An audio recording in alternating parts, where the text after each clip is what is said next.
This is Tim Bryce with my column titled, Do We Really Need to Unify?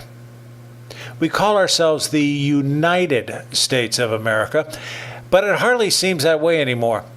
Between our contrasting views of politics, socioeconomics, religion, and morality, it seems there is little to agree on.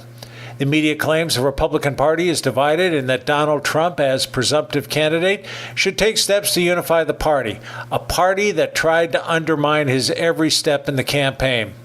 However, the Democratic Party is just as divided, maybe more so. The ultra-left, as characterized by Senator Sanders' campaign, cannot stomach Mrs. Clinton, nor does she have any use for him. This is not to suggest political unity cannot be achieved. For example, the differences between Jack Kennedy and Lyndon Johnson were substantial. Even though they despised each other, they teamed up to win the 1960 election.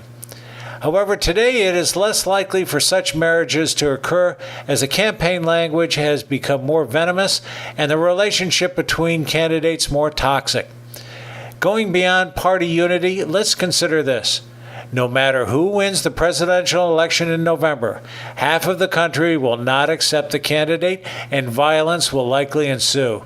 And yes, some people will move out of the country in protest. This is indicative of the intolerance we maintain for our ideological opposites. People will inevitably blame one candidate or the other for the divisiveness of the country, but the reality is we are no longer a nation willing to unify anymore. It is not in our nature to do so. Regardless of the institution we work in, we have been taught to be rugged individualists as opposed to team players. Companies still give preference to individual achievement over group effort. And nonprofits are run as good old boy clubs practicing crony capitalism. Only in certain team sports or natural disasters do Americans pull together. We no longer respect nor tolerate the values and opinions of others. Why the push for unity in our political parties? It is the American media trying to create political drama for the purpose of raising revenues. The truth is, we haven't been a united country since the 1930s and 40s, where we battled the Great Depression and World War II. All other times it has been facade. Here is the reality of the situation. In 2008 and 2012, Republicans voted against Obama, not for McCain or Romney.